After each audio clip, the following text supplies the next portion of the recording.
Oh,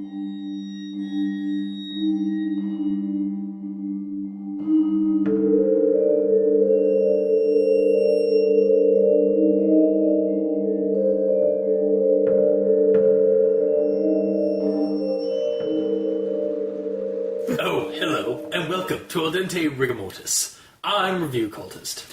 I'm Mikey, the E stands for evil. And I'm the gamer in yellow. And we're here to discuss those internet stories most creepy and most pasta, and be critically silly doing it. Tonight we have Shadow, Fog, and Firelight by Pratt 99. So, we did another story by Pratt 99 a while back, On a Lonesome Road. Mm-hmm. And we'd just like to take this time here to apologize for not doing enough research into the Rime of the Ancient Mariner. Mikey, you take it away. Alright, so basically what I said was that the quote at the beginning of On a Lonesome Road wasn't in the Rime of the Ancient Mariner poem.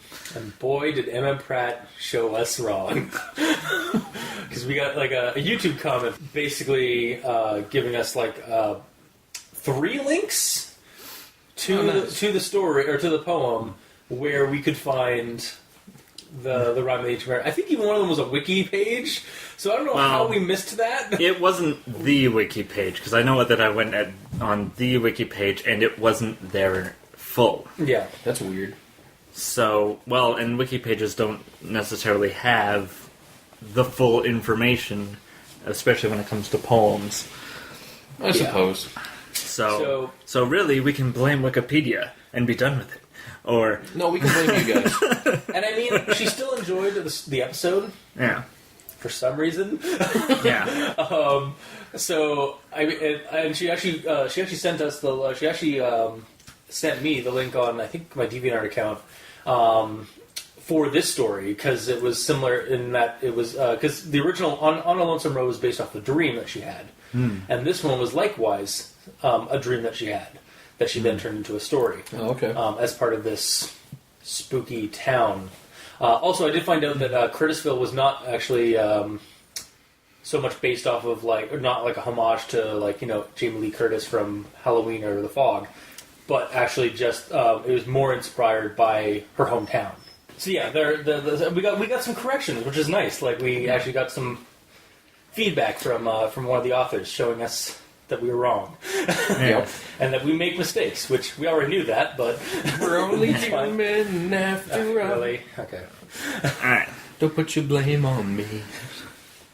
So I did take this one step further. Okay.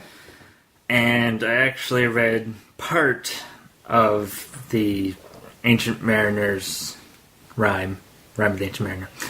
And essentially for context, because it's based on a ship. Yeah. Right? So I was trying to understand what exactly the original poet was trying to get across with that section. Okay. And to give it context, the section before that basically says that the guy is on a boat, a sailboat, and there's no wind. And thus, we go into this, and then he's basically thinking about his life choices. So going down the road. Yeah, go down. And basically, he turned around on one of those paths, and it's basically telling you not to focus on what could have been. And focus on what's ahead. Yeah. That's essentially what this section is talking about, because the next section after that, the wind picks up. So, that is one way to look at it. Yeah. I think it was more for the... I think it was honestly more for the imagery. Yeah. For the story. But thinking about it, that section really isn't needed at the front of that story. Like, it's essentially inspiration for the story that has nothing to do with the actual story, because there wasn't a Lonesome Road in a Lonesome Road, other than we focused more on a mailbox. I mean, there was a road there. It was about a road.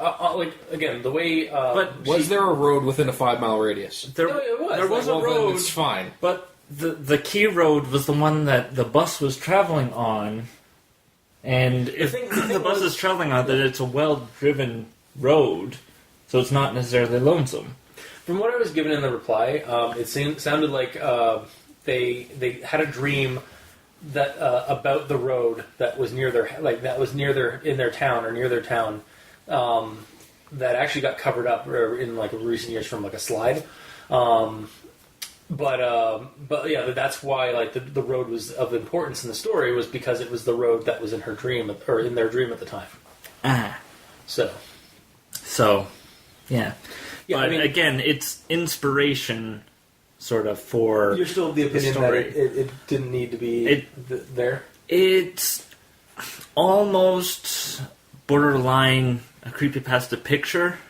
Yeah, and it's funny because this one had a creepypasta picture, although this one the creepypasta picture came first or came after, Yeah. not before. Yeah, I mean, like it's kind of. I think we brought it up a couple of times, like Leviathan and like in earlier ones, where it's a fine line to like use a quote from something. Mm-hmm. Yeah. I know it makes it sound cooler, Yeah. but sometimes it's not really necessary. Yeah, especially when it's taken out of context, like it's sort of fits, but at the same time, when you actually read that portion of the poem, it's telling you a completely different message than what you get through the Yeah. story. But also, the story isn't quoting that entire section, it's just quoting that one line. No, it's 4 lines. Oh, well then. It's not quoting the entire part, which is part 6 of the actual poem, which is a 7-part poem. Okay. It's a I long think one. I think what we're getting at is that we would like our if you're an author of one of the stories that we review and you'd like us to and you'd like to correct us on anything, by all means do so. Yes. We will fully accept our the fact that we do make mistakes, and we will continue to be making mistakes. Mm-hmm. I'm sure, Yep. because we're only human. After all. Oh, some of us are. One of us is an Yeah. interdimensional demon, That's true.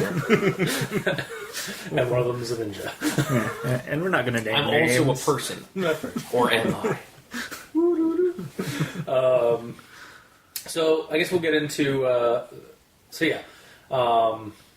We'll get into Shadow, Fog, and Firelight. Which Oh, the one I actually read. Yeah, which You specifically told I me. did ask. Yeah. Okay. So this one was suggested to us again. Well, it was actually like Pratt sent me a link in her comment regarding On the Lonesome Road. Your failure. About the failure and about the fact that these are both kind of inspired by dreams they've had, and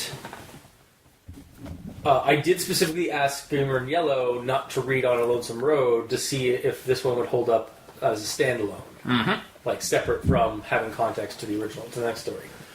So, Which may or may not have been a bad choice. yeah. Totally a bad Basically, choice. this story starts up with Madeline Hawthorne. Wait, was Madeline Hawthorne the original character? Nope. Olivia. I didn't think so. Okay. Yeah, Madeline Hawthorne. Was she was on the bus though, right? Yep. Okay. Yeah, she was the character that looked like Bettina Stoneheart from Pound Puppies. Right. Okay. Redheaded. Searching villain database. character. Redheaded villain or character kind of or antagonist character, I think. From Pound Puppies. Anyway, so Madeline wakes up one morning looking at this. Like she wakes up in early morning, like late, like in the night. Looks outside. It's raining and there's fog, and the fog kind of has these shadows in it that make it look like there's creatures inside the fog, but it's really just she figures just to play on her like shadow and stuff. She then ends up going back to bed, and she has this vision of these three, like this party going on a beach at night with fire, with like bonfires and whatnot. I think fireworks are also going on. Yes. And this mysterious hooded girl approaches these two other girls at a particular bonfire, and she looks kind of creepy. And the other girls, like one of them is pink hair or no, purple haired goth chick kind of look, and the other one is a Gerdine, which is a fairy creature. Dark skin and It was like golden a- eyes. like Brown Brown skin, skin, golden eyes. yeah. I think golden flowing hair or something. Shit.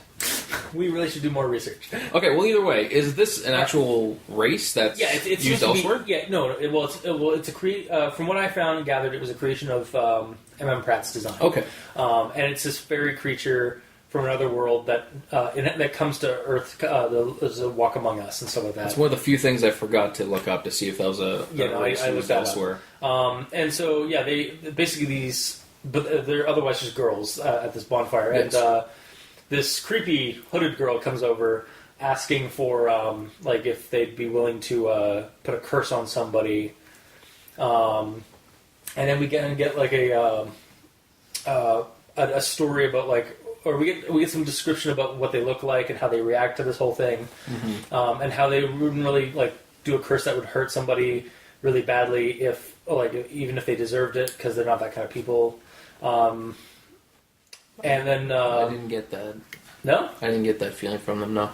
well, it's like they wouldn't like put a curse even on their worst enemy, like kind of thing. Like they'd hurt them up or they'd like bruise them up or anything like that, but they wouldn't Well, like we'll put get like a into magic that. curse on them. Anyway, We'll get into Well, that. they needed a reason to do any sort of curse. yeah, exactly, yeah, and so. And the girl itself does not look very healthy. Like she looks kind of almost like an undead creature. I think they referred to her at one point that she looked like she was a crack addict or something. Yeah, that too. Like undead, crack addict. Hair falling out. Yeah, hair falling out and stuff like that. Like she just does not like she looks kind of monstrous Yeah. in a way. And it's explained that there's a person that she knows that is basically a psychic vampire of sorts. Like she's super over like flamboyant, like with her outfits and stuff like that. She just doesn't care. She's vibrant. She's energetic, and she seems to drain the energy and whatnot from everybody around her who tries to like Stop her from being wants, like exactly getting what she wants, and so she's a spoiled little rich kid kind of character. And it's what happened to this character, this girl, isn't because of this girl per se. It's from an accident that happened a week earlier. So, and it's kind of not really said what that accident was so much. Like some kind of like, I guess like maybe some kind of ritual or something gone awry. I don't know. It doesn't say at all. It really doesn't say at all. Like it wasn't a car accident for sure. We know that much. And so yeah, she basically is kind of trying to make this deal with these two beings, which we also find out that the purple-haired goth chick might not be entirely human either. She's a Gorgon. Yeah, Gorgon of some kind. Yeah. Or at least some kind of mystical entity similar to that. She refers to her as a Gorgon. Yeah, Gorgon Goth, I think. Yeah. That could have also just been a descriptor, but I guess, yeah. Well, with the hair doing. Yeah, I know. So then, yeah, we're having these conversations. And also, apparently, Madeline's watching all this as a Moth. moth. Yes, thank you.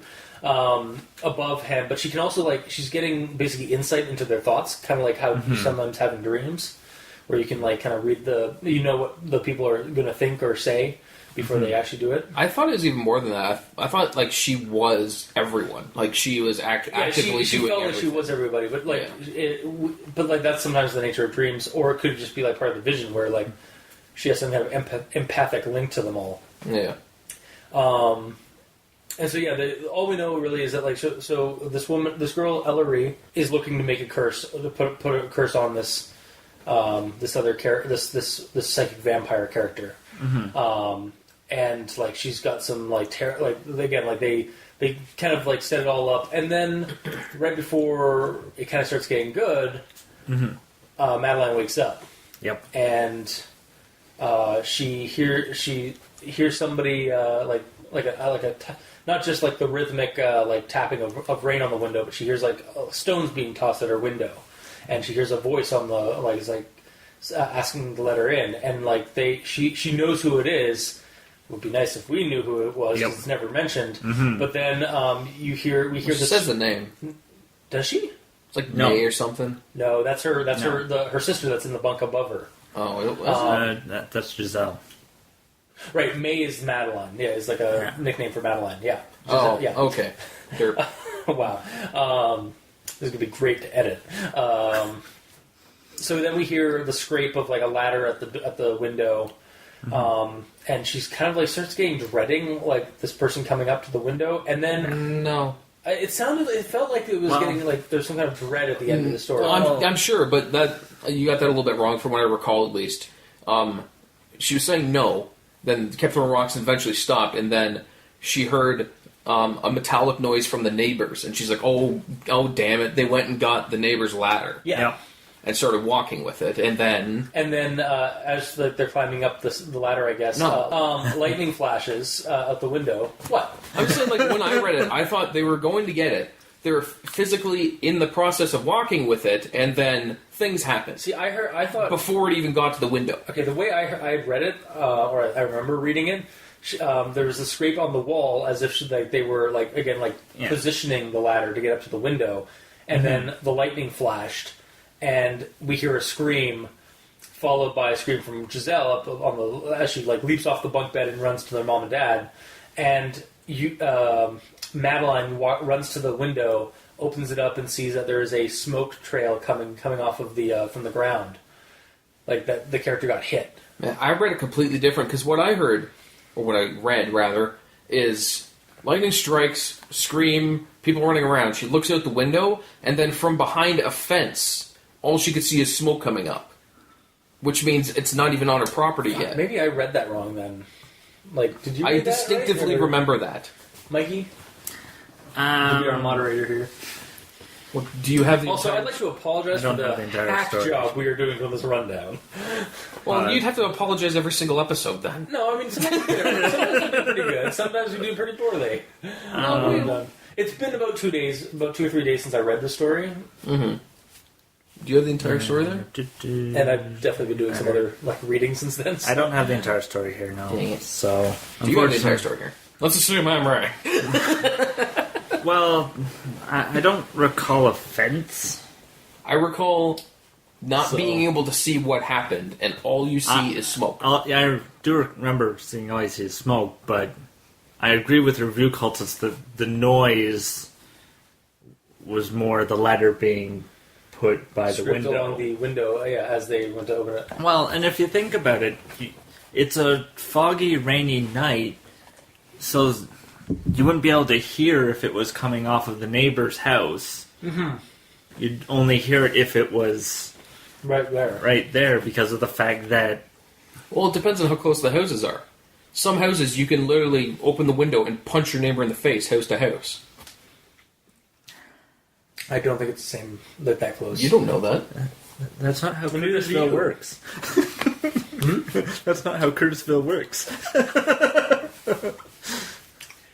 Like the way I imagine Curtisville is that it's like I just envision because based on it, there's 2 stories on all the houses, and everybody sleeps on the second story. Yeah. What does that have to do with the distance between the houses? That they're not close enough. Like I'm kind of envisioning like at least like a small yard between the 2 houses. But let's find out. Like look it up. Look up the story. Yeah, there has to be enough room for a ladder to fit between the houses. Yes. So, but also this could have been at the back, for all you know. Or I will say this: they did say that the. But if it's at the back, hang on, the window did did decide. I remember the story saying that her window was looking out at the backyard, not the side of the house. I found it. Cool. I haven't read it yet, so I don't know if I'm right or wrong. Here we go. Half expecting a heavy rock to shatter the window pane, Madeline was startled to hear a faint metallic rattling from behind the wall bordering their backyard. Which is their house. From behind the wall bordering their backyard. Bordering the backyard, as in at the border of the backyard, there's a wall. No, AKA a fence. I could see that being like the back wall of the house. Yeah. Not just like the rattling from behind the wall bordering the backyard. It's not behind the wall running parallel to the backyard. Bordering between the house and the backyard. Okay, fine.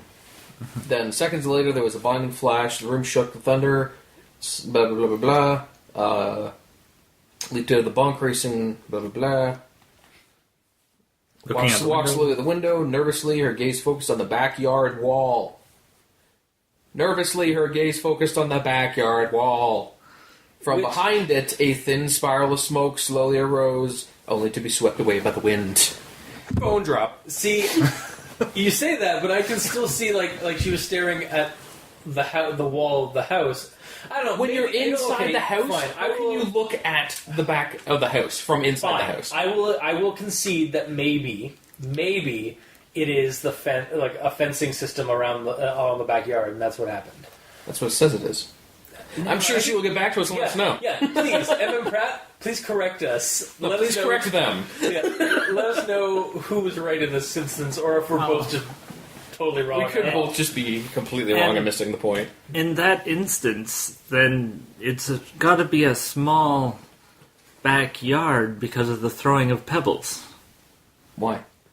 Well, you're not going to hurl pebbles at a window because that's just asking for it to shatter. Yeah.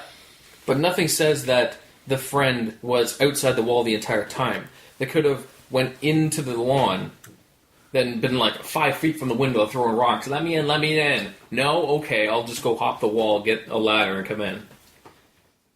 There's nothing saying that this person lives in a prison where you have to get security clearance to get close to the house. You're gonna fight us on this entire story. Well, that's exactly what I envisioned, I get it. Yeah. Like we both have. Well, Okay. it seems like we both thought different styles of this thing. From what I saw, their bedroom is at the back of the house. Yeah. There is a window that looks out over the backyard. Yeah. So there's house, backyard, and then there is a backyard wall Yep. of Okay. something. Yeah. And then from behind that is where the ladder was stored. Gotcha. Okay. So she heard rattling, and because she just heard it, seems and there's a storm going on. It's a short backyard, so the wall's like here. I don't know. even that, it seems like really like how did you you have you have a insulated wall and like a window, and then you get the sound. So man, that person is just being really bad at sneaking. Yeah, especially They're when not it's trying to- raining. They're not trying to be sneaky. They're trying to hurry up and get a ladder because they're wet. I guess. So I guess that was our rundown. Actually, I'm going to put right here. You can check out the story at creepypasta.wiki. Yeah. Read it, and then see if your thoughts mesh with either Gamer in Yellow or Review Compass. Yeah. You're leaving yourself out of this. There's a 1v1 fight here. Clearly. And again, that was a really hack job. There was a lot of detail in the vision that we left out. But we'll probably get to some of those quotes in my thoughts at least, and I'm sure yours. So we'll start off with so the very first thing actually. Madeline Hawthorne awoke to the mournful sound of the foghorn from nearby Hogan's Gap. Okay, so the reason I did it, I said that like that because that is exactly how I would say wee oo wee. Yeah. It's WEE-OOOO exclamation mark, and hearing the saying foghorn, that did not sound like No, it would be I had the foghorn exact sound. same thing. Yeah. First thing I thought was a cop siren. Yeah, exactly. Yeah. I was like, okay, so the sound effect is spelled how I think an ambulance siren would be. Yeah. May want to just remove the sound effect No, and just No. okay, or find All you gotta do is go B-U, B-U. Or Yeah. Yeah, there you go. I actually got a sound clip right, of a so- foghorn. I got a sound clip of a foghorn here. Exactly. Yeah, that's exactly what I assumed a foghorn would be. Yeah, but I was I understand because it's just my reasoning for just removing the sound effect is just you already have Madeline Hawthorne awoke to the mournful sound of a foghorn. That right there describes what a foghorn sound is. Yes, no. I Because there's honestly- different sounding foghorns. Some of them are just like, "Orr," and some of them are "Bee-oo." Okay, listen. I was in St. John's recently, Yes. and we woke up to the sound of foghorns. Was it a "Bee-oo" or a It was just a. Yes, but that is there's two distinct types of foghorns. There's But "Bee-oo" you and guys are kind of helping my cause because we all have different like sound effects for foghorns. Hence, why you have to describe the sound effects.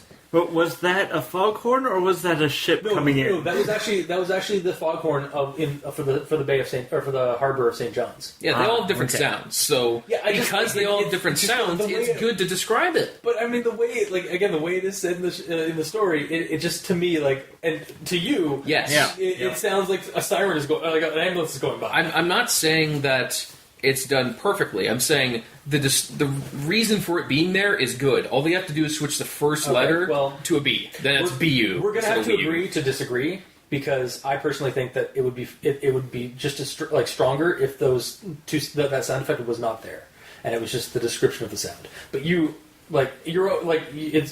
also open to your opinion. Of course I am. So, or better yet, have a link to a sound clip. Done. Cross-media age, bitches. Links, we can has them now in stories. Actually, that's kind of like what happened in 1999, right? Because wasn't there a link to a YouTube video that had that song chanting going on? Yeah. Yes, there's a couple of links. Yeah. There's one showing the tractor. I don't want to bring up 1999. It's almost like you guys have been recording extra No. Sorry. Anyways, so let's move on. So here's another quote. Megara scowled as she snapped her fingers. 3 reefers appeared in her hand. She held 2 out to the other girls to take. So I actually had to ask some friends of ours that are aficionados on drug culture, because when does this take place that to refer to a joint as a reefer? Admittedly, this is seemingly a dream sequence at this point, so it could be going across different timelines, but still, because at the very beginning, I almost thought this was modern, period, and then I realized no, it's mid '80s. I think it's around the same time as the other story where it was mid '80s, mid to late '80s. How long is the goth culture? And calling your hair purple. I actually looked it up. Anime conventions or fanime conventions and goth culture were around well into the 80s. What about the trend of dyeing your hair completely a fantastic 80s. color? Really? Yep. Where do you think punk punk stuff was in the 80s? And they were all about crazy hairspray and stuff like that. Yeah. I guess. Yes, Mikey, you seem conflicted. Okay. What would you prefer them say? Because they said reefer, and it's the author writing reefer. It's not the character saying, "Hey, want a reefer?" Exactly. Yeah. Honestly, I would have used 3 joints. She summoned 3 weeds. But again, I did have to ask our one of our friends, and they did say that reefer might have been used in as late as the 80s. I'm bringing it back. Bring the reefer back. God, okay. Calling them reefers from now on. No more joint. Just reefer. All right. That's it. You do that, buddy. It's just starting the trend. Yep. Canada's going to be legalizing it. So it's already legal in a couple of states. So yeah. So we're bringing back the terms. Okay, fine. Fair enough. It means what it means. The meaning of that word isn't going to change anytime soon. All right, let's the word is perfectly fine. I don't see what your issue was. I was just I was trying to figure it out because again, with this, I think with the last time we did the story, I wasn't quite sure what the timeline was until later into the story, and then it kind of solidified that it was sometime in the 80s. That this was taking place. But again, it's also a dream sequence thing, so it could be really nebulous. And didn't we determine it was around the 80s at the other one? We did, yeah, about mid-80s. So this one, it correlates to the 80s, so... But anyway, another question, or another quote. So, teeny boppers are a derogatory term then? Asked Kess. And then, I had to look this up, and it is a real term, and it turns out... The term is as described in the story, and it was used widely during the 60s and 70s which could correlate to the period in in this dream encounter thing, or maybe even like as far and because it is the next thing is depends on who you talk to. Megara replied as she lit up her peace cigar. To my mom and grandma, a teeny bopper was just meant some circa 1950s 60s teen chick who was into an actually decent band or artist. Now, yeah, I'm doing. I know. Hang on. Was that grandfather or father that said that? Ma or grandma. Ma or grandma. Yeah. So that would at least because they know that term. That would be probably from at least 20 to 40 years ago.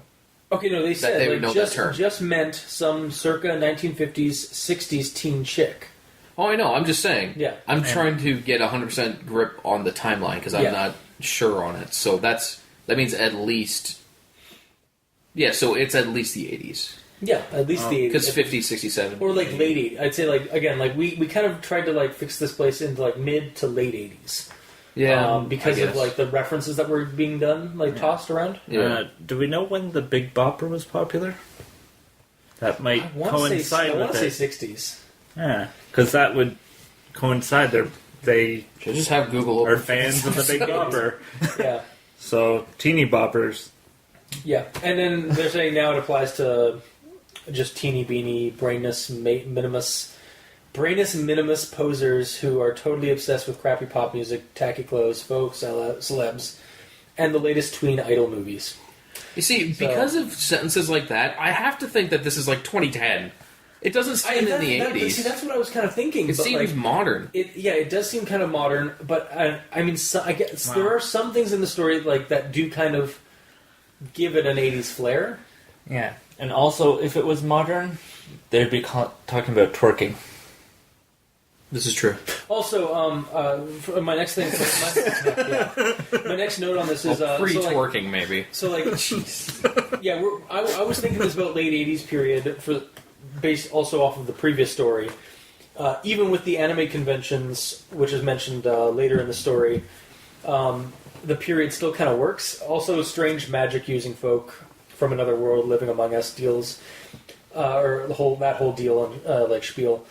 It's so 80s. It's not like there's a weird magical person sitting right next to I'm right using now. it as an explanation for why like there's some anachronisms.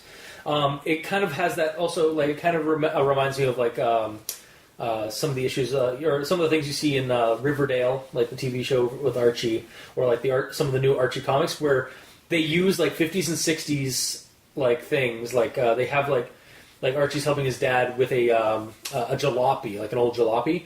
Or like they're using like 50s and 60s style cars alongside cell phones and smartphones and stuff like that. But they have that like nuclear family kind of feel, while still being kind of like they're blending like the modern modern culture with like the 60s and 50s culture. Okay. So I mean, again, magical beings live among us in the story setting. So. The way they perceive time could be different. So like they like use anachronisms, so they'd wear like weird anachronistic clothing and stuff like that.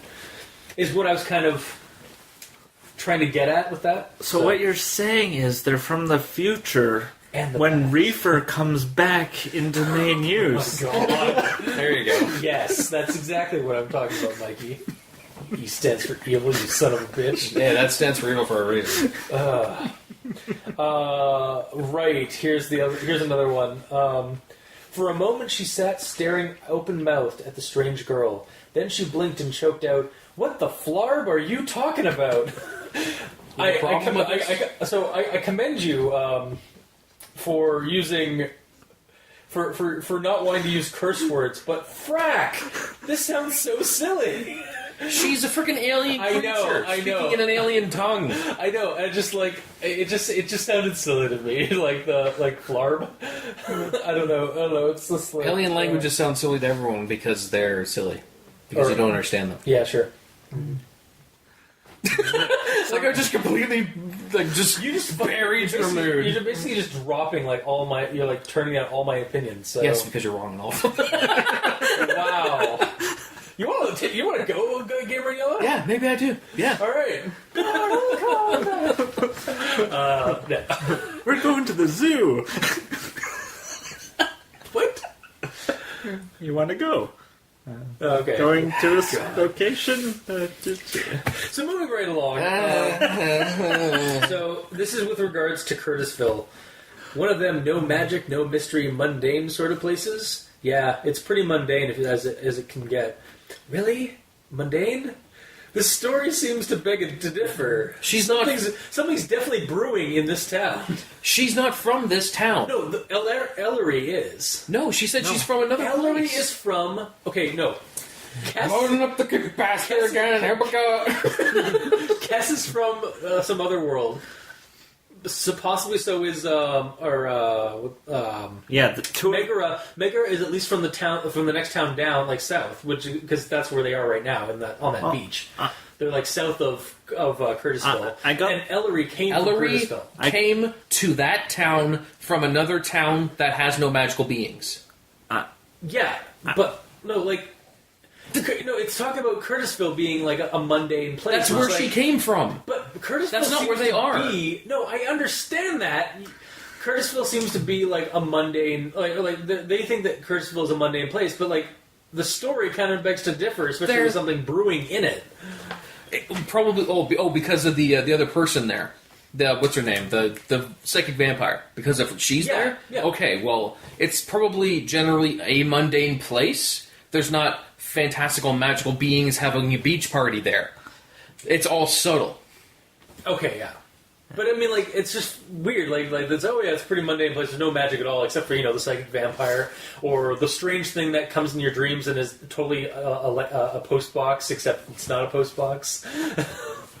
Like, I don't know. It's just like based off and I'm also basing my experience off of the last story as well. Which you omitted from my memory. I did omit from you reading for the sake of getting that opinion. Well, in my special opinion that you strategically formulated here, it sounds like it's just a normal town, and yes, there's magic in it, but it's all under wraps. Hence why it looks like a mundane, kind of boring place to most. Fine. Yeah. And also, at least 2 of those 3 were of another world. I'm pretty sure it says that somewhere in the story. Yeah, Megara and... But they're not from the town Kess. that they're describing as mundane. They're describing a different supernatural town. entities, like from some other world that just like visit the Earth. Although I don't know, like Megara seems to be a little bit more like savvy with our world than Kess does. Yes, like it's almost like Megara. She lives here, lives here, like among, or it was a normal person at some point and then became magical or something. So next quote. Megara studied the photo carefully. Ugh, it looks like a weeaboo to me, says the girl with purple hair. It's also a god thing. Yeah, but it was just like, I don't know, just... No, I have to shut you down all the time. Yeah. Some paper. We're done. Anyways, recommendations. Yeah. Gamer Neil will no longer be appearing on the show. Great. I can go back to sleeping in. I'm playing Warframe. So the next quote is, and then Madeline knew exactly what it was. So the first "what" should be removed on the story. I think that's the only grammar Nazism I think I've been able to come across in this entire story, which is good. This is my last quote before I go into just like full on notes. Nervously, her gaze focused on the backyard wall. From behind it, a thin spiral of smoke slowly arose, only to be swept away by the wind. I think we brought this part up, but and that's the end. Wait, I guess. Yeah. But like, that's it. Like, it just ends. Yeah. But there's, like, I really hope like if the next story it'll like continue like. Yeah, we'll get some closure, but so like the end section had an initial sense of, I don't know, for some reason there was I think around the time when like she was afraid that a rock was going to come crashing through the window or something like that. I kind of got the sense that there was some like sense of dread because like maybe it was like the whole like supernatural entity has to be invited into the house kind of thing, and that's why because we don't really know who this other voice is, or like if it's a person that they know. Like we know it's somebody they know or they're aware of, but we don't know if it's a friend or like a foe or something that they've encountered. And then it gets struck by lightning, apparently, and it kind of makes that whole sequence silly after that. I love the whole like dream sequence bit and then when she awoke, the ending just didn't kind of correlate with that. Like there was some momentum during the dream sequence. Like it's like this whole like this interesting meeting of like supernatural entities and a person that had been like a victim of some kind of supernatural attack, wanting to seek revenge on the person that had wronged them. And then our character, our initial protagonist, or initial character, just wakes up from that vision, and we get this person that's knocking at our window, who we are never told who it is, or like not even given a name or anything like that. They the characters just said they know who it is, and then the story ends with that person getting hit by lightning, and our character waiting at the window, like watching the smoke kind of curl up into the sky. Yeah. Closest we have to a name is Tweaker Trash Jesus Freak. For who? That's what one of them refers to the person outside as. Yep. It's the only reference to that. A whiny nasal voice, barely audible above the downpour, came from outside. "Oh, shut up," she muttered. "Tweaker Trash Jesus Freak." That's what Nyline said. What the? Yeah. Okay. Yeah. Exactly. Like, and so actually, she calls her the person Twerp later on as well. Yeah. I enjoyed the fact that the story did actually start off with like I thought Ellery was actually like this like weird entity, and then it turned out she kind of looked weird, like she looked like she was like an undead thing or something. And then it as the story goes on, you quickly realize that she's actually the least fantastical of the three beings at that fireplace, or that fire at that bonfire. As the two girls turn out to be like the supernatural entities. This story actually kind of brought up some elements from something I recently found on actually Slimebeast's YouTube channel.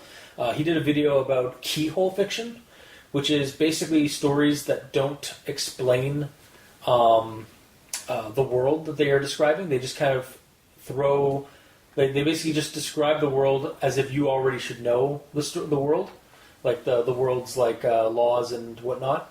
And it leaves a lot to the reader to basically like, oh, okay, well, like these two alien creatures are talking and stuff like that, and they're talking about their culture and stuff like that. And through like through the writing, the reader is able to pick up things and like basically extrapolate the larger story from by themselves. And this seems to have that kind of feeling, also kind of the same feeling that you kind of get with dream logic or dream stories, where like just you're supposed to already know like what a guardian is, that like Kess is, or a Nye wizard, because like they use Nye magic, and all I could think of was Bill Nye the Magic Guy. Yep. Science, magic, together. Bill Nye the Science Wizard. But yeah, and so like there's a lot of information we're given in this encounter about the world setting.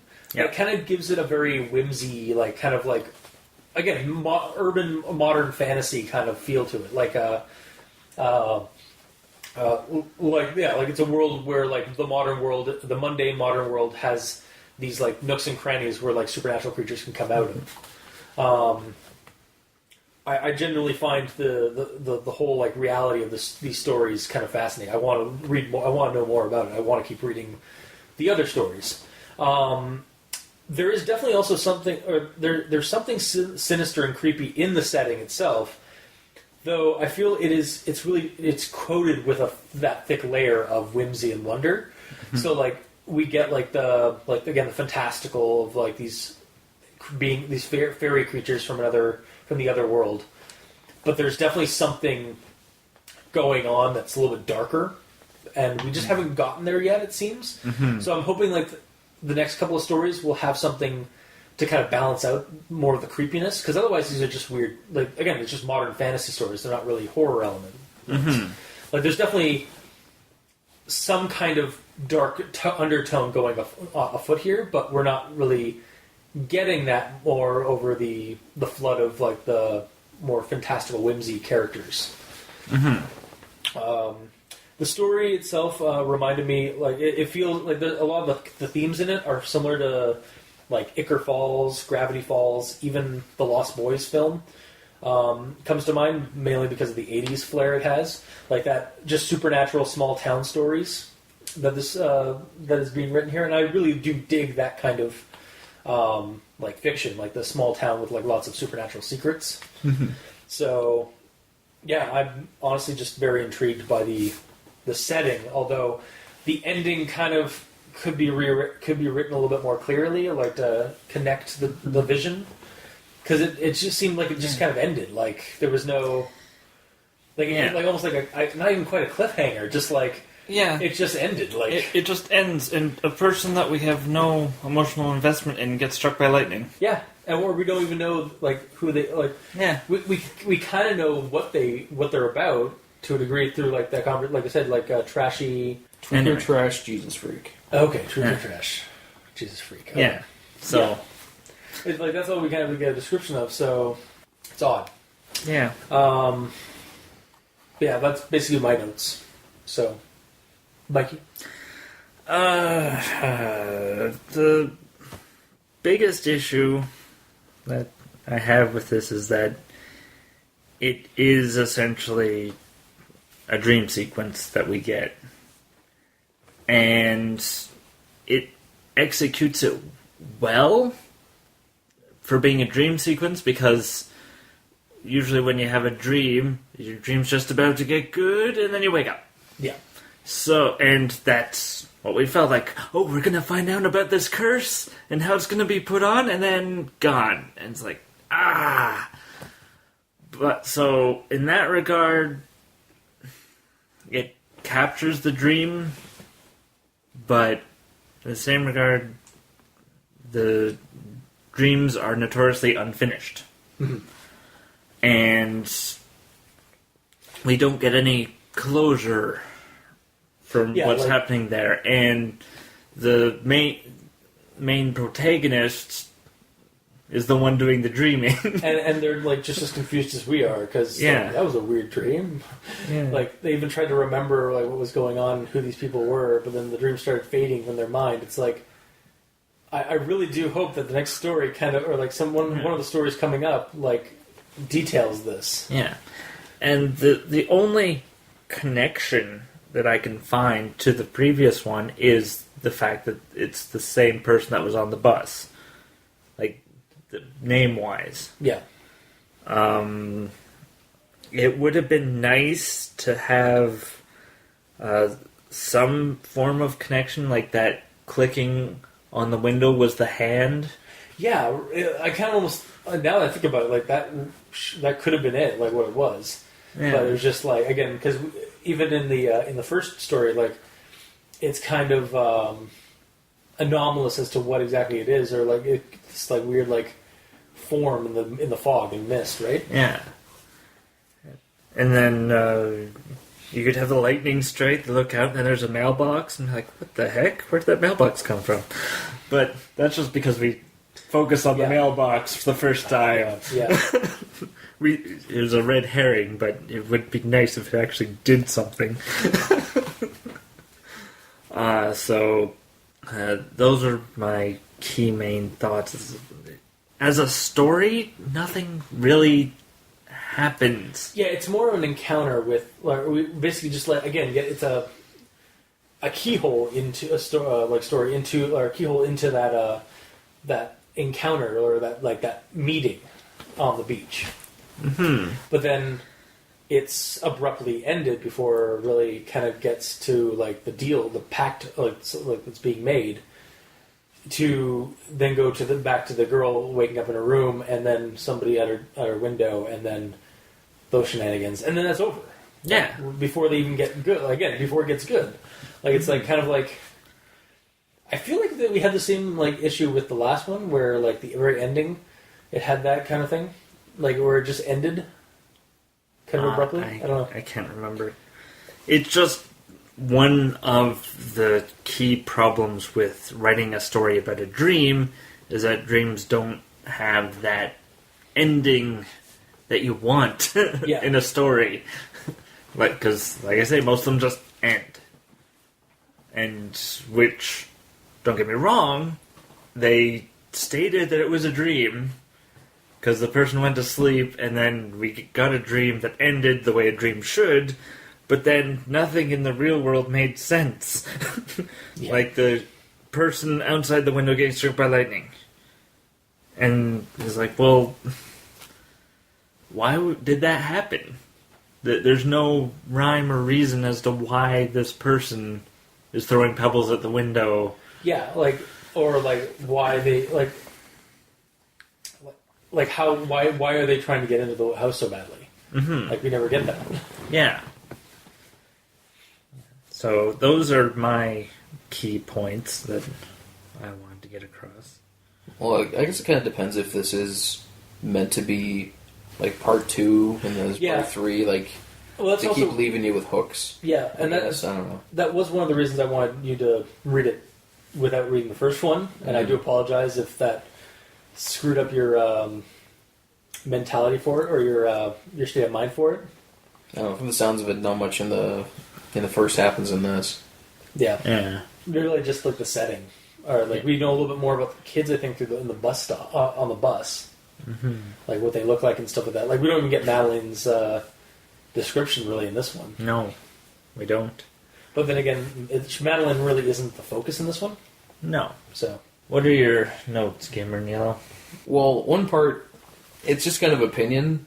Oh, like I want your guys' opinion on it. Yeah. It's nothing to do specifically with this story, just with kind of English in general. I find that when you're doing a story and you're writing it, Yep. and then there's narration, or even if someone's talking or whatever, and then they use italics to show that someone's thinking something. Yep. Yeah, I find that half the time you miss that because on certain types of fonts, it's really hard to see from non-italic to italic. Yep. yeah, So I'm still surprised that is the way that most people do it.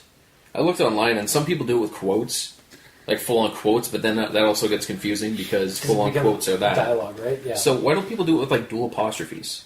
Like bracket it with apostrophes. So it's not double quote, it's a single. yeah, I know I'm not going to be making new ground here and like changing the way the English language works and how everyone writes it, but I just figured there'd be a better way of doing it. Yeah, As opposed to saying like Madeline thought bleh every time, yeah, exactly. which can get annoying. Like maybe like a dash, like kind of almost like a note kind of way. I don't know. No. Like it's hard to. You mean like bracket in like lines? No, almost Like like a lines. dash, like at the beginning. Like Yeah, dash, then the Then the thought, then dash. Yeah. Just bracket it in something other than just quotations or italics, because it's kind of hard to see that. Yeah. Pardon me? yeah. Well, it's kind of hard to distinguish between internal monologue versus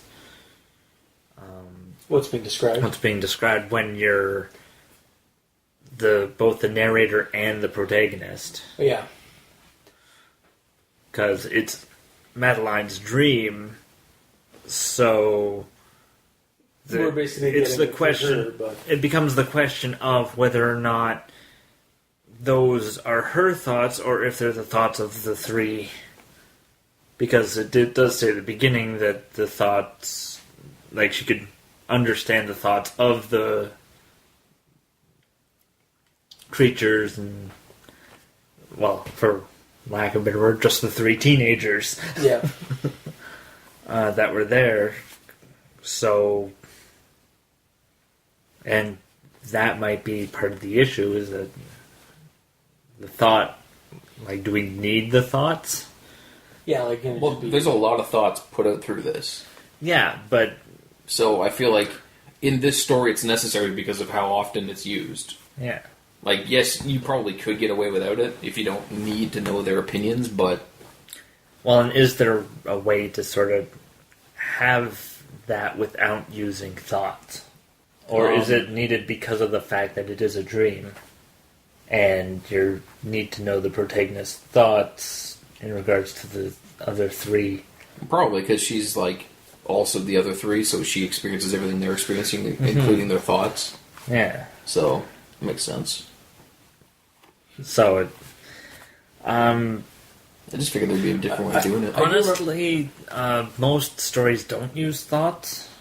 Mm-hmm. They just use narration and then characters. Yeah, like this character, like, well, I remember actually the novel I read recently was like, the character felt like this when they sliced through like this person, or they accidentally like cut this person or something like that. Yeah. Like they use like that, like they use more of that rather than like, it's like, oh, I wonder what's going to happen, blah, blah, blah, thought or something. Mm-hmm. Yeah.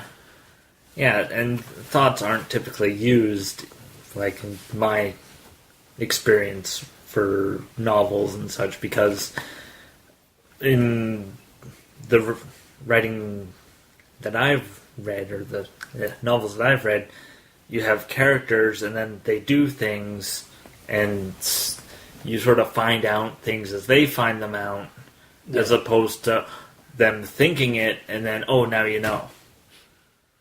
Yeah. So it's... Yeah, but if you're actually wanting to get immersed in the character, you would need to know what they're physically doing, what people see them doing, what they're saying, and what they're thinking. Yeah. Yeah. So in that type of story, you would need thoughts being shown one way or another. Yeah.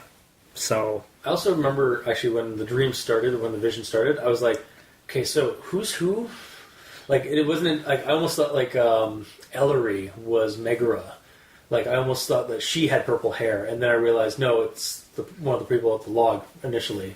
Mm-hmm. And, like, again, the whole, like... I had a pretty clear picture of that. I don't know, it's just something that kind of, like, came up a couple of times. Like, I had to, like, double take, like, once or twice. Yeah. And then when the Madeline is the moth above them, but she's also the different people, I was like, wait, what? And then I clicked that it's, like, that she's just basically... seeing or hearing their thoughts as well as just intrinsically through dream knows what their thoughts are. Yeah. But yeah, it was just a little confusing at first for me. Yeah. And I do recall reading a different section and being like, oh, okay, that's the person's thoughts, because it was italicized. Mm-hmm. And it does sort of stand out a little bit to know when it's the person's thoughts versus what they're just saying is happening type thing. Yeah.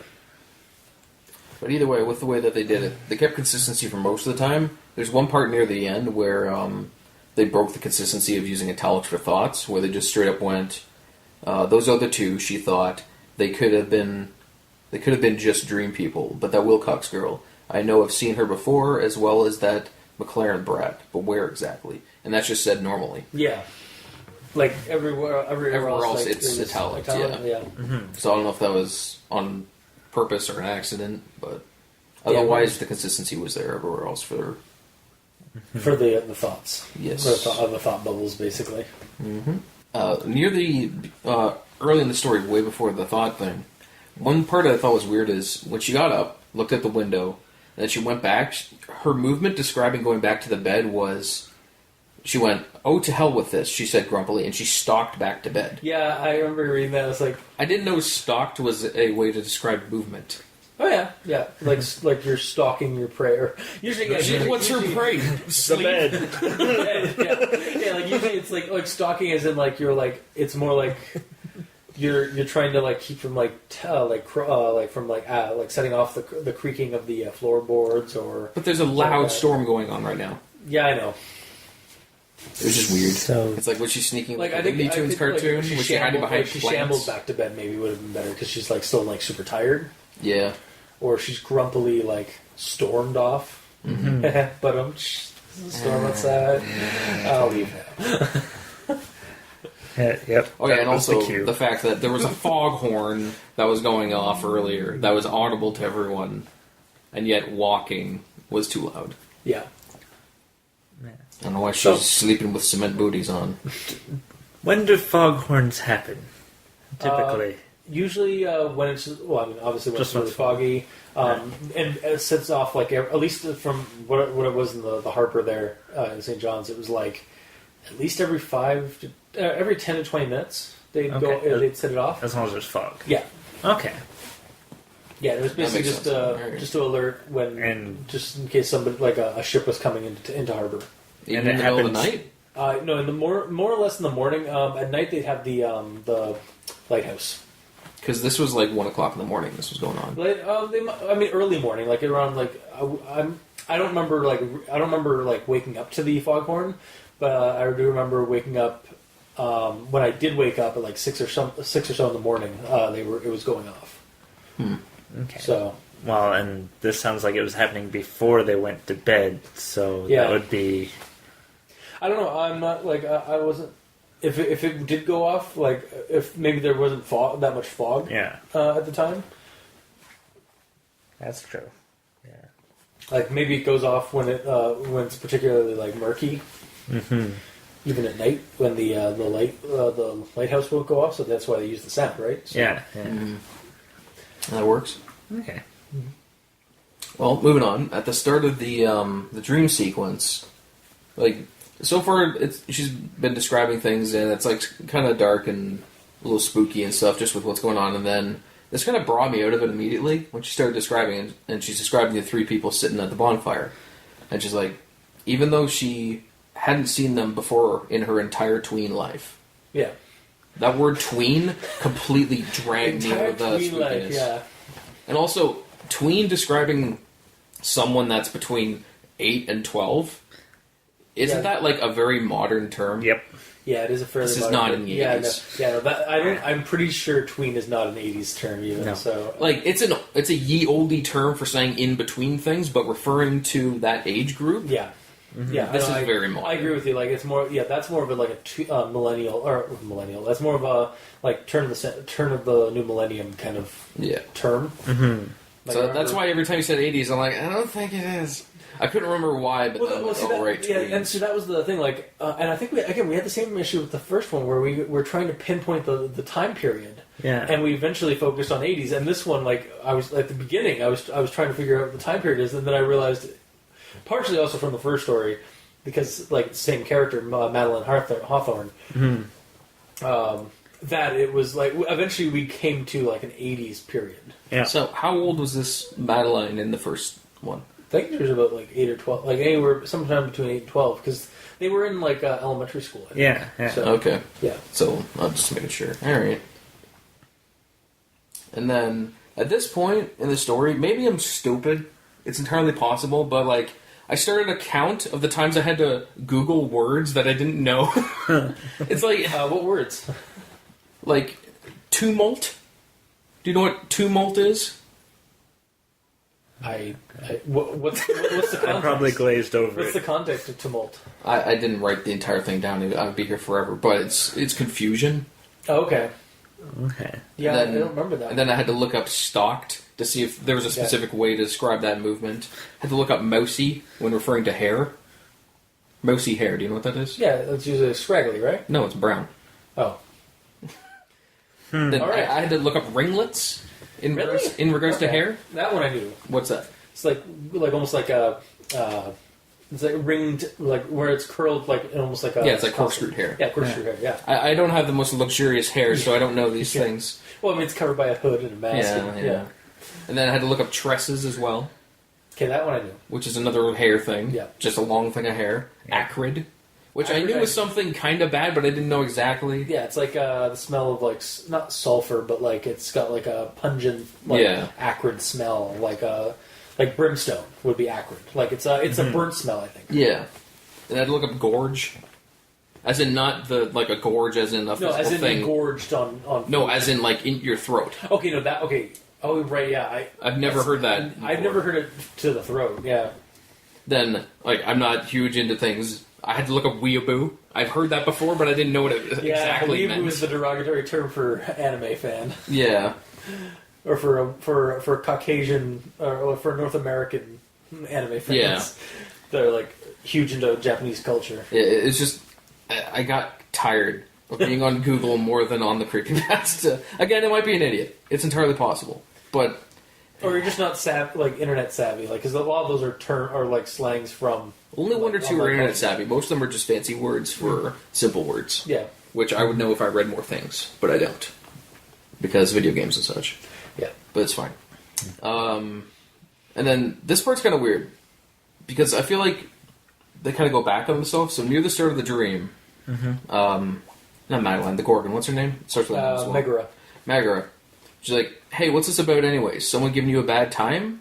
You just give me their names and I'll go sort it out for you. That's a lie. Yeah. Because near the end of that dream, she says, we can't have any adequate curse made without first hearing about the history of the victim / whack job. Also, this is what I was getting earlier in my notes with how they, or at least I think in the rundown I said it, but like, so Ellery comes to them seeking, like asking them about like if they can like set up a curse and stuff like that. Yeah. And like, would you place a horrible curse on like somebody on somebody who you really hated? And so I was like, no, I don't think I could.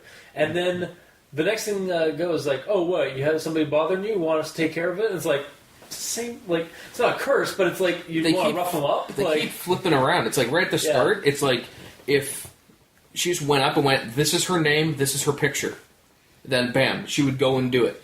But then, the more that she talks, she's like, "Okay, well, I need information on this person before I do a curse." Before I even bother. It's weird. Yeah, it's like wait, why would you wait? So you would curse somebody? Like, yes. You won't curse your most hated person, but you'll curse somebody who just because they've been giving you a hard time. Because this person said that they were victimized by the person. Like, like just based off of someone giving you a bad time, she was like, "Okay, give me their name." Yeah. But then after describing all the horrible things that she's doing, oh well, I'm going to need more backup information on that. Yeah, it's like what happened? Yeah, what happened to you about that stuff? Yeah. Well, it's the reefers talking, I guess. Yeah. Honestly, that was actually my first. For some reason, that was my first inclination that Megara was something else, like something supernatural. Was when she just like made 3 joints appear in her hand, and then like made 2 of them cease to exist. That was your first one? Yeah. My first one was when her hair turned into snakes. And here's the problem: my hair, the hair thing. I got confused and thought that was Ellery's hair, not Megara's. She was good at it, though. I had to reread it 3 times before I realized that it was actually Megara. Oh. And I'm not sure if that's just like the writing or if it was just me being an idiot. Call me All right. The one part I found weird was while they're describing things, Ellery says something, and then, and I quote, "And a few minutes of silence followed before she continued." So they just sat there for 3 minutes after saying something, and then she continued her sentence. Yeah. Neither of them said or did anything. They're not like, "Is there more? Do you want to continue?" They're all just sitting there. Just waiting patiently. It's just like they suffered a mini stroke, all of them. Yep. it happens often. Magical creatures. I'm going to guess that instead of a few minutes, that was meant to be a few moments. Yeah. If a few moments, that's fine, but literally 3 minutes. Yeah, because like a few moments is a lot longer than 3 minutes. Because a moment as a time of measure is 90 seconds. Says who? Says people. Are people reputable? Yeah. Oh, okay, sure. So the way I thought of that is like when like she's like so Ellery stops her story for a second.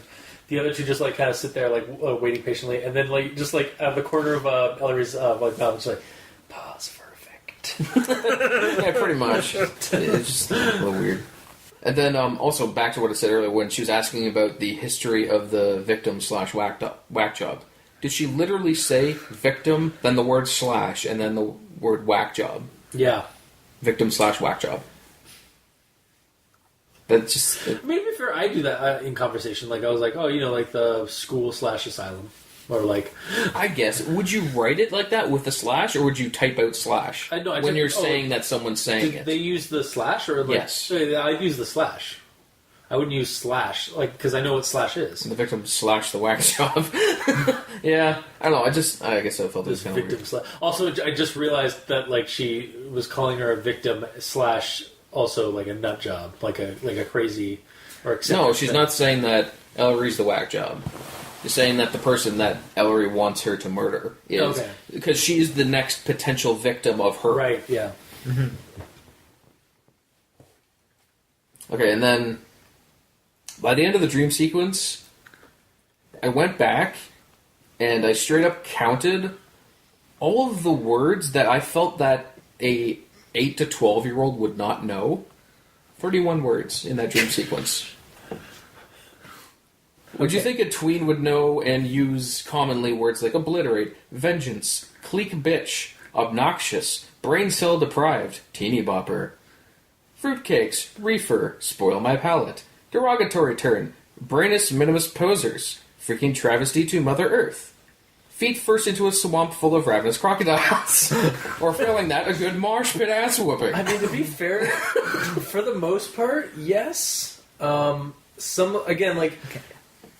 We are kind of like, again, like we never, like we are, like we as readers are like hearing this conversation going on from these slightly old, what I assume are slightly older individuals. This is not in reality. This is in someone's dream. Or the dream of a tween. Yes, but so it's through their information that they have. Given what the setting is, and so that I mean, I was led to assume that it is a like a premonition or a vision of some kind of something that's going on.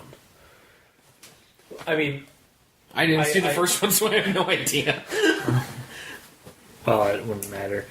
But I understand where both are coming from, and it basically becomes a question, is she more prophetic? And are these dreams actually happening, in which case she doesn't control or necessarily understand it, but they're happening because it's actually these characters that are real. Yes. Yeah. And that's one thing I didn't really know. Because I don't know the setting, I assumed that all of this is just a dream.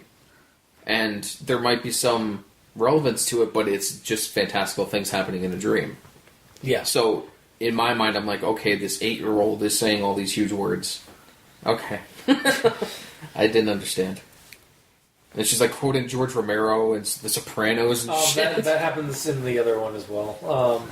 Specifically those two? Well, no, like Carpenter. Like, they reference a lot of like John Carpenter stuff, as well as like some like what vinyl radio show, like horror show or something like that. Mentioning The Sopranos, that's really new. That's not 80s at all. Wait. I told you, this is modern. Wait, oh no! Well, actually, somebody on the comment. I actually did read some of the comments. I think somebody actually commented on that, and that the explanation was that Kess is from is of the fairy folk, and the fairy folk have a different type of like time stream kind of like thing going, or at least it's commonly kind of assumed that the fairy folk like live outside of conventional time. So she may have like gone to the future and know some things about the future, but not know as much about the past. But that doesn't matter. I know, yeah. It doesn't matter because it might also just be a plot hole. Kess is not saying this. Yeah. It is the narrator. Yeah. Oh, well, it's the narrator setting the saying scene. This during... Saying it was like the scene from The Sopranos where they're doing the hit list. So it's Madeline, like, basically watching. Wow. Yeah. That's what I said. The tween knows all this. Okay, that kind of blows our idea that it's set in the 80s out of the water a little bit. Well, your idea. Yeah, your idea. Yeah. The first one was 80s because of Pound Puppies. This Hawthorne, okay. So clearly, and here's the explanation, Madeline is older, it's in the future, and she has the 10-year-old sister. Ah, okay. Because the first one's older? The first pasta's older? Is that what you're saying? Yeah, well, the first pasta is set sometime in the mid to late 80s. This one is set a little bit more modern. Because right now she's a tween. She's between 8 and 12 years old right now. They were like about 8 years old or something like that in the last one, I think. About that age? She would have to be a newborn in the previous one or in the negatives for years. Yeah, so... M.M. Pratt, if you're listening, maybe explain that? If you're listening, we got you now! Wow. Take that. We didn't have to not look up poems. Wow, okay. But for reals, though, maybe help us out a little bit. When I was reading it, I thought modern the entire way through. But again, you guys had the previous information of the previous one. That is one of the reasons I wanted you to read it without reading the other story, was because I wanted to see what your opinion was of the story without having context to the last one, to see if it maybe worked on its own. rather than needing Yeah. context from a previous story. Mm-hmm. Because this does seem to be a series of stories. Yeah. And I guess next time we do the next one, because we're probably going to end up doing the whole series, you should read the first one. The first so one, can- get caught up, yeah. Okay. Faux show. This was just kind of a one-time experiment. Yes. That will probably happen again another time. Sure. A one time, but will happen again in the future. Okay, so... So he's gonna be doing bedtime 5 with us. Oh, right. That's a thing. Maybe not. Maybe we'll spare you that one. I have no idea what's going on. Don't worry about it. Okay, anyways. Alright, I only got a couple more notes. One being, when she woke up from the dream, in quotes it says, rubbed her arm across her pixie face. Yeah. Pixie face. Is she okay, no, a hang on. pixie? No. Here's what I'm thinking. That's just a descriptor to give, like, that she had a pixie-like face, like a fair face, like a fair girl face. Like, not that she was a pixie, but like it's a description for a girl. It's just weird that after all of this... No, I understand, yeah. I do. After all this talk of mystical things and Yeah. creatures, and then all of a sudden rubs her hand across her pixie face. I'm like, oh, she's a pixie. Okay. Or maybe that's why she's still a tween in the modern time. It's because She's an age. she's kind of ageless, like a pixie. I don't know. I just kind of I saw that again too. I was like, wait, and I was like, no, that's probably a descriptor for what she looks like. What she looks like, probably like don't a know. pixie. I'm just guessing. It's weird. It's guesswork. I didn't know. I figured it out. Reincarnation. The Oh my kids God. keep dying and getting reborn, and the era keeps changing. So they're always tweens when it comes to the story, but they're in different eras. Oh man, we got you now. That's probably right. You never know. I don't know, maybe. That's an interesting theory, though. We'll see if it works out, or if we fall forever in despair and mistakes. It's probably the case. Yeah. Yeah, and then my last note is just like talking about the end. It's just, oh, it's over. Yeah. No. Yeah. Right. It just ends. It doesn't end. It stops. Yeah. It's just like, and I stopped writing, or Yeah. like not even like tune in next time on Curtisville Misadventures. Yeah. Like I kept trying to scroll up, and it just stayed there. Yeah. There wasn't more. So I don't know. Yeah, it was kind of like this for this one. It was kind of like, wait, it's over. Did it stop like that in the first one? I feel like it did kind of end like abruptly, but not. But for that one, it actually kind of seemed okay for me anyway. Like personally, it felt okay for that one to end the way it did. Well, Because it ended on like kind of a zinger kind of thing to me. This one though, just kind of it just ends like what happened to that person that just got struck by lightning? Yeah, random person we don't know died. Everyone's freaking out, and that's it. yeah. My question is, was that the spunky girl, the psychic vampire girl, and the curse curse took effect? Because she was dreading the person coming trying to get into her house. Like I was like, wait, Well- maybe. That, to me, it felt more like it was one of those annoying friends that keep showing up, which is kind of even when you don't want them to. which is kind of the opus operandum or the I'm just gonna stop saying that. We're using that word or using that phrase. It's kind of like the it seems to be the nature or attitude of that girl that everybody hates. To be to be kind of that irritating person that you can't escape. But the problem with that is that was a prim and proper doll-looking That's girl. true, but yeah, Why would she go out at night in the middle of the night in the rain and Throwing fog, rocks at the and window. throwing pebbles and unless she maybe is actually some kind of supernatural entity that she needed to feed. But that's me throwing things into the mouth of the story. I think that would have been a good ending. Like if if the dream sequence ends with showing the picture, describing the picture, and then she wakes up, and then there's someone at the window throwing shit, and if instead of tweaker trash Jesus freak, she'd be like, stupid weirdo, go away. Yeah, and then or it's like God, or it's like damn it, and she actually, it's like that's my friend, blah, blah. And then she like the pebbles fall or hit the glass. It's like oh no, it's she's there. It's like what's she doing here so late? And then Zap is like oh God, the curse. Yeah. They and then like the reader like specifically would know the curse was put upon her to get vengeance. I was like oh God, like. That would be a very good ending. That would make it correlate a lot better, like the ending. Yeah. I feel. Now I feel like we're reading two different stories. Yeah. That Have no connection. Yeah. But we should. Yeah. So. That's about it. Yep. So I guess we're on recommendations. Yeah. I mean, I'll recommend. I recommend it because I did actually really enjoy the encounter on the beach sequence. I feel like the story could be worked a little bit, especially that ending, because it just doesn't correlate 100% for me with what the rest of the story was telling.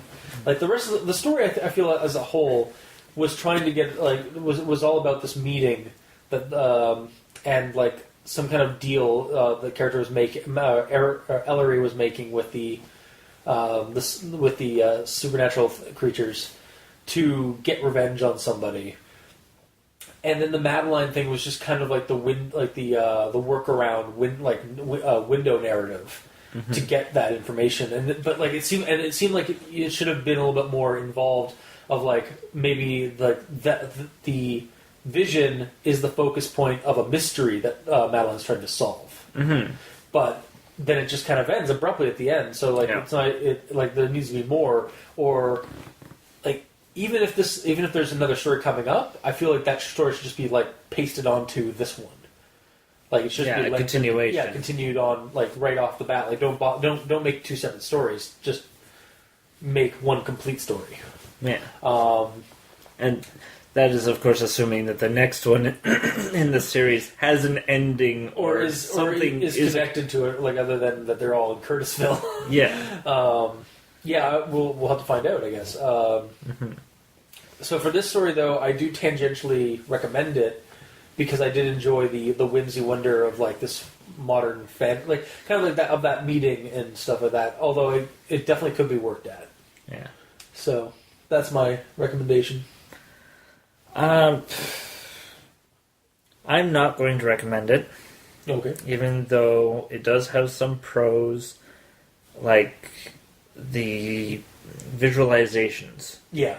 Like there's some good visualizations in there, like the darkness and the fog and the creepy shadows and the characters and stuff like that. I feel like sorry, not to hijack your recommendations, but that's I do what we do here. Yeah.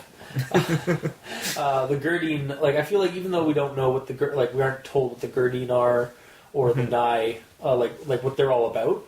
I feel like it still worked in the story. Like I didn't really I could know more. I would like to know more about them, but I understand what they are about in the story, with the way the story was written, like and described.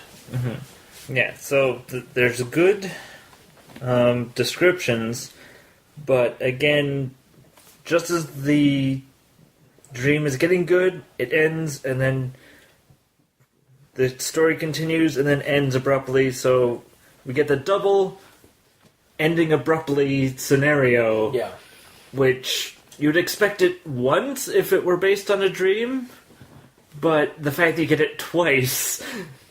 And because the dream ends abruptly, and then the story ends abruptly. Yeah. It's like double abruptly.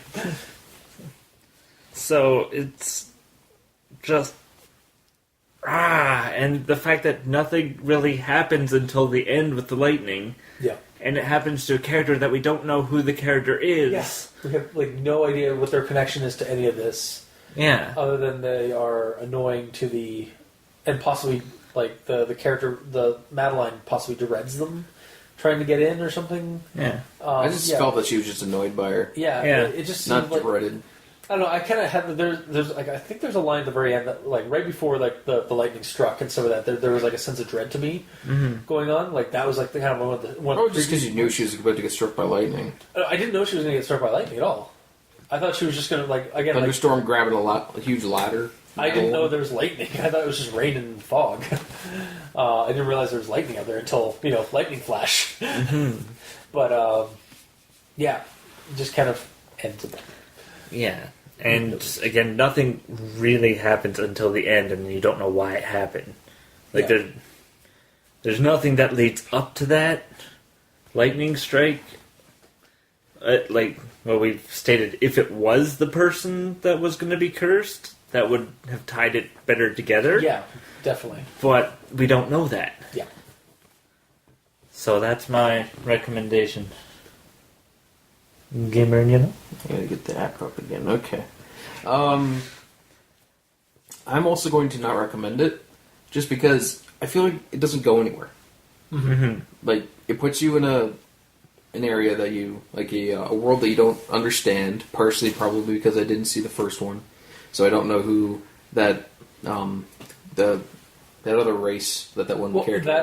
That's never explained. That's never explained. Okay, Yeah, well, I don't know now. This is actually new territory, And I don't know what the Nine Wizards are. Yeah. I don't know the actual levels of magic in the real world, so I don't know if the dream is fantastical or if it's literally just a premonition of what is actually happening out there in the world. Okay. And there's no connection with the dream to the real world at all, so I feel like it doesn't go anywhere. Okay, so you just because you didn't there wasn't enough information for you to really care about what was going on.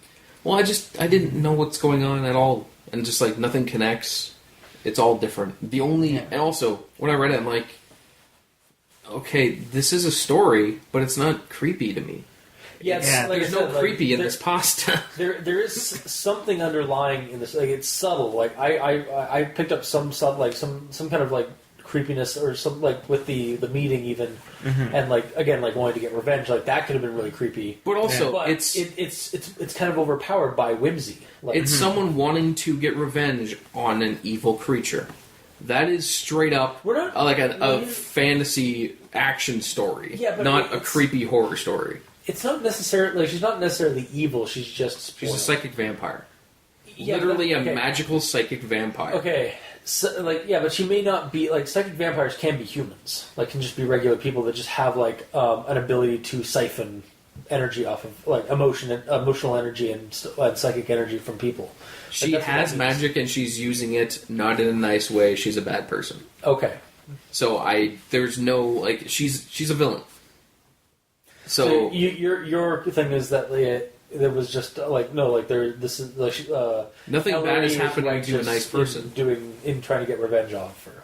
Yeah, for me, the creepiest part in the entire thing was the fact that this 10-year-old pixie creature, which I thought she was, can think of messed up things that she probably couldn't think of, hateful enough to put a curse on them, a curse that cannot be removed once inflicted, a curse that is guaranteed to cause extremely negative things to happen to the targeted persons, when that will cause irreparable damage to their genetic blueprint as well as their sanity. Think of an 8-year-old saying that. That was you know what's funny? When I read that entire story, all I could think of was Ask a Ninja. It's do you ever get tired of being alive? The way he the way that he would say things just super fast and aggressive. It kind of sounded could you curse somebody? Could you curse somebody to have negative things happen to them? Yeah, pretty much.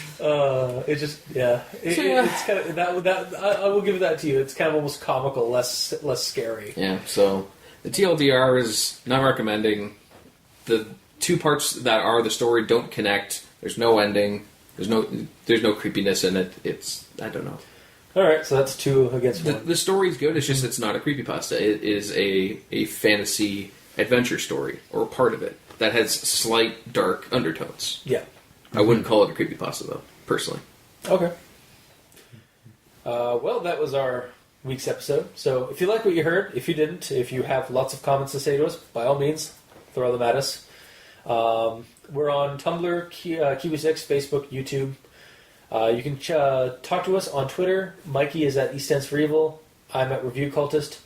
Gamer in Yellow's on Xbox at the Gamer in Yellow without the W because Microsoft hates him. Mm-hmm. You can also send us emails at aldenterigamortis@gmail.com. That's ALDENTERIGAMORTIS@gmail.com. or you can leave us emails, suggestions for other creepypastas you'd like us to discuss on the show. You can also leave us a rating and review on iTunes. Let us know how we're doing. And for our, you can also check out the title cards for each episode on crazonstudios.tumblr.com or on the YouTube channel, El Dente Rigor Mortis, with the video versions of each episode. And if you'd like to support us, you can go to Patreon, look up El Dente Rigor Mortis, and choose the tier you'd like to support us at. We have behind-the-scenes content, special episodes, and early access. And for our patrons that are already generously donating to us, thank you. You keep the lights on, and we very much appreciate that. So, until next time, I've been your host, Review Cultist. I'm Mikey, the E stands for evil. And I'm the gamer in yellow. And this has been Al Dente Rigor Mortis. Sleep well.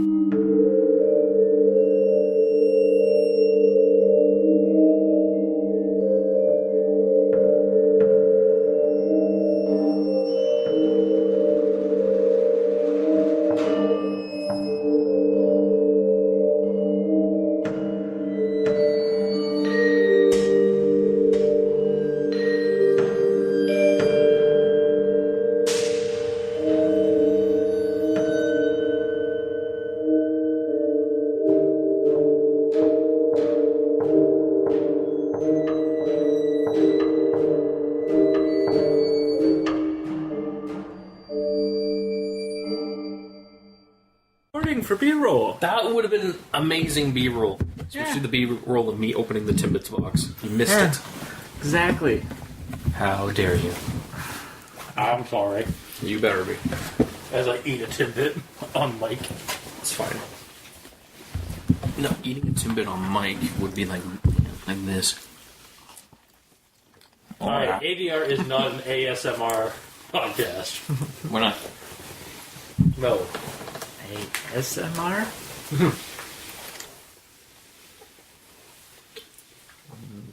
Actively silly men show. record? Oh, hello, and welcome to Al Dente Rigor Mortis. I'm...